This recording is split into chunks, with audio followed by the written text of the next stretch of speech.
ମୀନ ରାଶି ପାଇଁ 2026 ମସିହା ମିଶ୍ରିତ ଫଳ ପ୍ରଦାନ କରିବ। ଶିକ୍ଷା, କ୍ୟାରିୟର ଓ ଆର୍ଥିକ କ୍ଷେତ୍ରରେ ମୀନ ରାଶି ବ୍ୟକ୍ତି 2026 ମସିହାରେ ଶୁଭ ଫଳ ପ୍ରାପ୍ତ କରିବେ। ବିଶେଷ କରି ବର୍ଷର ଦ୍ୱିତୀୟାର୍ଦ୍ଧରେ ଏହିସବୁ କ୍ଷେତ୍ରରୁ ଶୁଭ ପରିଣାମ ମିଳିପାରିବ। କିନ୍ତୁ ସ୍ୱାସ୍ଥ୍ୟ ଓ ସମ୍ପର୍କ ଦୃଷ୍ଟିରୁ 2026 ମସିହା କମଜୋର ଫଳ ଦେଇପାରେ। ଜୟ ଜଗନ୍ନାଥ। ନମସ୍କାର, ମୁଁ ତପନ ଡାଇଜେଷ୍ଟକୁ ଆପଣଙ୍କୁ ସ୍ୱାଗତ। 2026 ମସିହାରେ ମୀନ ରାଶି ଜାତ ବ୍ୟକ୍ତିଙ୍କର କ୍ୟାରିୟର କଥା ଆଲୋଚନା କଲେ ଜଣାଯାଏ, ଏହି ବର୍ଷ କ୍ୟାରିୟର ପାଇଁ ପ୍ରଗତିର ବର୍ଷ ରହିବ। କର୍ମକ୍ଷେତ୍ରରେ ସଫଳତା ମିଳିବ। ବାଣିଜ୍ୟ ବ୍ୟବସାୟ କରୁଥିଲେ ବ୍ୟବସାୟ କ୍ଷେତ୍ରର ବିସ୍ତାର କରିବା ପାଇଁ ସୁଯୋଗ ଆସିବ। ବେପାରରୁ ପ୍ରଚୁର ଧନ ଲାଭ ହେବ।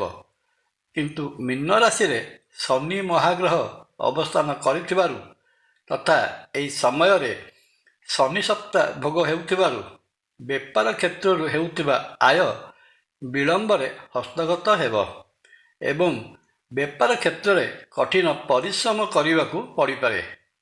2026 ମସିହା ଜୁନ ମାସ 2 ତାରିଖ ପରେ ବୃହସ୍ପତି କର୍କଟ ରାଶିରେ ଅବସ୍ଥାନ କଲେ ବ୍ୟବସାୟ କ୍ଷେତ୍ରର ପରିସୀମା ବଢ଼ିବ।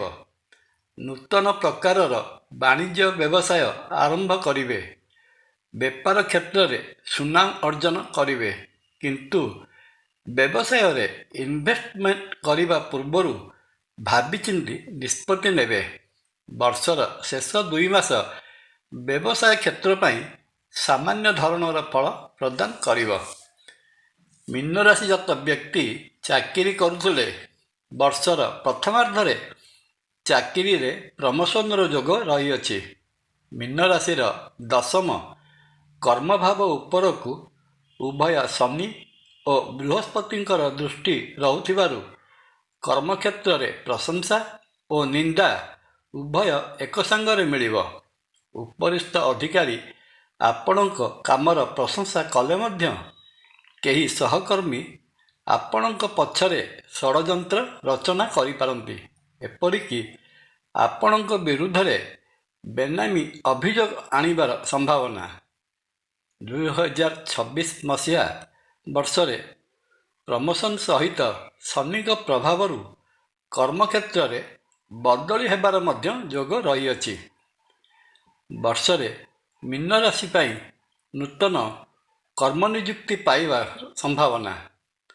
ଆର୍ଥିକ ଦୃଷ୍ଟିକୋଣରୁ ଦେଖିବାକୁ ଗଲେ ଜଣାଯାଏ, 2026 ମସିହା ମୀନ ରାଶି ପାଇଁ ଆର୍ଥିକ ପ୍ରଗତିର ବର୍ଷ ରହିବ। ବର୍ଷ ତମାମ ମୀନ ରାଶିର ଆୟ ଭାବର ଅଧିପତି ଶନି ମୀନ ରାଶିରେ ଅବସ୍ଥାନ କରୁଥିବାରୁ ବର୍ଷ ସାରା ଅର୍ଥର ପ୍ରବାହ ଲାଗି ରହିବ।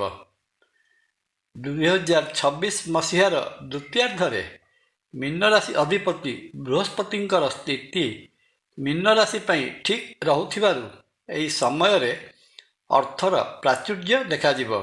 ବିଭିନ୍ନ ସୂତ୍ରରୁ ତଥା ବିଭିନ୍ନ ଉପାୟରୁ ଅର୍ଥର ଆଗମନ ହେବ। ସଞ୍ଚିତ ଅର୍ଥର ପରିମାଣ ବୃଦ୍ଧି ପାଇବ।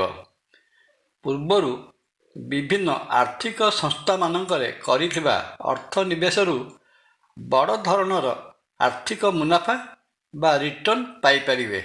Share market, mutual fund, insurance ଭଳି ଆର୍ଥିକ ସେକ୍ଟରରେ ଅର୍ଥ ନିବେଶ କରିବା ପାଇଁ 2026 ମସିହାର ଦ୍ୱିତୀୟାର୍ଦ୍ଧଟି ମୀନ ରାଶି ପାଇଁ ବେଶ୍ ପ୍ରଶସ୍ତ ରହିଛି। ଶିକ୍ଷା ଦୃଷ୍ଟିରୁ ଦେଖିବାକୁ ଗଲେ ଦେଖାଯାଏ, ମୀନ ରାଶି ଅଧିପତି ତଥା ଉଚ୍ଚ ଶିକ୍ଷାକାରକ ଗ୍ରହ ବୃହସ୍ପତି ଅନୁକୂଳ ସ୍ଥିତିରେ ଅବସ୍ଥାନ କରିଥିବାରୁ ପାଠପଢ଼ା ପ୍ରତି ମନ ମଧ୍ୟରେ ଆଗ୍ରହ ସୃଷ୍ଟି କରିବେ। ପାଠପଢ଼ା ଠିକ୍ଠାକ୍ ଚାଲିବା ସହିତ ଆଶାଜନକ ଫଳ ହାସଲ କରିହେବ। ଜୁନ ମାସ 2 ତାରିଖ ପରେ ବୃହସ୍ପତି ମୀନ ରାଶିର ପଞ୍ଚମ ସ୍ଥାନ ତଥା ନିଜ ଉଚ୍ଚ ରାଶି କର୍କଟ ରାଶିରେ ଅବସ୍ଥାନ କଲେ ଛାତ୍ରଛାତ୍ରୀମାନେ ପ୍ରଫେସନାଲ ଶିକ୍ଷା ଗ୍ରହଣ କରିବା ପାଇଁ ଘରଠାରୁ ଦୂରକୁ ଯାତ୍ରା କରିପାରନ୍ତି। କମ୍ପିଟେଟିଭ୍ ବା ପ୍ରତିଯୋଗିତାମୂଳକ ପରୀକ୍ଷା ପାଇଁ ପ୍ରସ୍ତୁତ ହେଉଥିବା ଛାତ୍ରଛାତ୍ରୀ ଏହି ସମୟରେ କୃତିତ୍ୱ ଅର୍ଜନ କରିବେ। ସମୟର ସତ୍ ଉପଯୋଗ କରନ୍ତୁ। କିନ୍ତୁ ମୀନ ରାଶିରେ ଅବସ୍ଥାନ କରିଥିବା ଶନି ସ୍ୱାସ୍ଥ୍ୟଗତ ସମସ୍ୟା ପ୍ରଦାନ କରିବାର ସମ୍ଭାବନା ରହିଥିବାରୁ ଦୁର୍ବଳ ସ୍ୱାସ୍ଥ୍ୟ ଶିକ୍ଷା କ୍ଷେତ୍ରକୁ ପ୍ରଭାବିତ କରିବାର ମଧ୍ୟ ସମ୍ଭାବନା ରହିଅଛି। ସ୍ୱାସ୍ଥ୍ୟ ଦୃଷ୍ଟିରୁ ଦେଖିବାକୁ ଗଲେ ଜଣାଯାଏ 2026 ମସିହା ମୀନ ରାଶି ପାଇଁ କମଜୋର ରହିବାର ସମ୍ଭାବନା ରହିଅଛି। ମୀନ ରାଶିର ଲଗ୍ନ ଭାବରେ ଅବସ୍ଥିତ ରୋଗକାରକ ଗ୍ରହ ଶନି ବର୍ଷର ବିଭିନ୍ନ ସମୟରେ ସ୍ୱାସ୍ଥ୍ୟଗତ ସମସ୍ୟା ପ୍ରଦାନ କରିପାରନ୍ତି। ମୀନ ରାଶି ପାଇଁ ଶନି 7.5ର ଦ୍ୱିତୀୟ ଚରଣ ଭୋଗ ହେଉଥିବାରୁ ଏବଂ ବ୍ୟୟସ୍ଥାନରେ ରାହୁ ଅବସ୍ଥାନ କରିଥିବାରୁ ମାନସିକ ଦୁଶ୍ଚିନ୍ତା, ନ୍ୟୁରୋପାଥିକ୍ ପେନ୍, ଶରୀରରେ ବାୟୁ ବିକାର, ଇଣ୍ଟେଷ୍ଟାଇନ୍ ବା ଅନ୍ତନାଳୀରେ ସମସ୍ୟା ପ୍ରଭୃତି ରୋଗ ଦେଖାଦେଇପାରେ। ଏହାଛଡ଼ା ଦଶା ଅନ୍ତର୍ଦଶାରେ ରାହୁ କିମ୍ବା ଶନି ଯଦି ସମ୍ପର୍କିତ ହୁଅନ୍ତି ତେବେ ଏହା ବଡ଼ ସ୍ୱାସ୍ଥ୍ୟଗତ ସମସ୍ୟା ମଧ୍ୟ ସୃଷ୍ଟି କରିପାରେ। ଯାତ୍ରା ସମୟରେ ଦୁର୍ଘଟଣାର ଭୟ ମଧ୍ୟ ରହୁଅଛି। ମୀନ ରାଶି ଜାତକଙ୍କ ପ୍ରେମ ଜୀବନ 2026 ମସିହାରେ ବେଶ୍ ସୁଖପ୍ରଦ ରହିବ। ବର୍ଷର ପ୍ରଥମାର୍ଦ୍ଧରେ ଉଭୟ ପ୍ରେମୀ ଯୁଗଳଙ୍କ ମନ ମଧ୍ୟରେ ପ୍ରେମ ପାଇଁ ତ୍ୟାଗ ମନୋଭାବ ସୃଷ୍ଟି ହେବ। ଦ୍ୱିତୀୟାର୍ଦ୍ଧରେ ଲଭ୍ ଲାଇଫ୍ରେ ପରିପୂର୍ଣ୍ଣତା ଆସିବା ସହିତ ରୋମାଣ୍ଟିକ୍ ମନୋଭାବର ଉଦ୍ରେକ ହେବ। ଏକାଠି ସାଙ୍ଗ ହୋଇ ଭ୍ରମଣ କରିବେ। ପ୍ରେମ ବିବାହ କରିବା ପାଇଁ ମନ ବଳାଇବେ। ଅବିବାହିତ ରହିଥିବା ମୀନ ରାଶି ଜାତ ବ୍ୟକ୍ତିଙ୍କ ପାଇଁ 2026 ମସିହାର ଜୁନ୍ ମାସ 2 ତାରିଖ ଠାରୁ ଅକ୍ଟୋବର ମାସ 31 ତାରିଖ ପର୍ଯ୍ୟନ୍ତର ସମୟ ବଡ଼ ଅନୁକୂଳ ରହିବ। ଏହି ସମୟରେ ନିର୍ବନ୍ଧ ହେବା ସହିତ ଶୁଭ ପରିଣୟର ତାରିଖ ମଧ୍ୟ ସ୍ଥିର ହୋଇଯାଇପାରେ। ପାରିବାରିକ ଦୃଷ୍ଟିକୋଣରୁ ଦେଖିବାକୁ ଗଲେ ଜଣାଯାଏ 2026 ମସିହାରେ ମୀନ ରାଶିର ପାରିବାରିକ ସ୍ଥିତି ଠିକ୍ଠାକ୍ ରହିବ। ବିଭିନ୍ନ ସମୟରେ ପରିବାର ଭିତରେ ସମସ୍ୟା ଦେଖାଦେଲେ ମଧ୍ୟ ତାର ସମାଧାନ ହୋଇଯିବ। ଜୁନ୍ ମାସ 2 ତାରିଖ ପରେ ନୈସର୍ଗିକ ଶୁଭଗ୍ରହ ଦେବଗୁରୁ ବୃହସ୍ପତିଙ୍କ ପ୍ରଭାବରୁ ଗୃହରେ ଶୁଭ କାର୍ଯ୍ୟ ବା ମାଙ୍ଗଳିକ କାର୍ଯ୍ୟ କରିବା ପାଇଁ ସୁଯୋଗ ସୃଷ୍ଟି ହେବ। ପୂର୍ବରୁ ବନ୍ଧୁ ପରିଜନଙ୍କ ସହିତ ରହିଥିବା ମତାନ୍ତର ଦୂର ହୋଇଯିବ।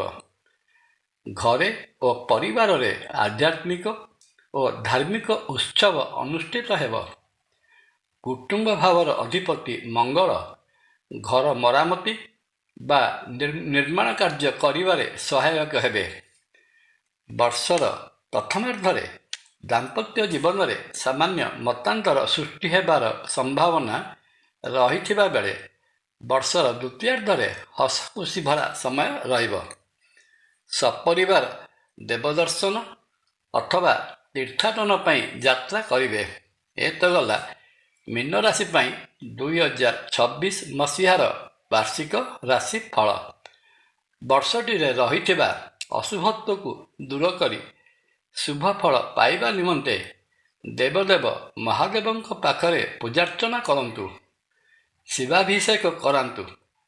ଶ୍ରୀକ୍ଷେତ୍ର ପୁରୀରେ ବିରାଜିତ ମହାବିଷ୍ଣୁ ଶ୍ରୀ ଜଗନ୍ନାଥ ମହାପ୍ରଭୁଙ୍କୁ ଦର୍ଶନ କଲେ ମୀନ ରାଶି ଜାତ ବ୍ୟକ୍ତିଙ୍କର ରହିଥିବା ସମସ୍ତ ଦୋଷ ଖଣ୍ଡନ ହୋଇ ମନବାଞ୍ଛିତ ଫଳ ପ୍ରାପ୍ତ ହୋଇଥାଏ।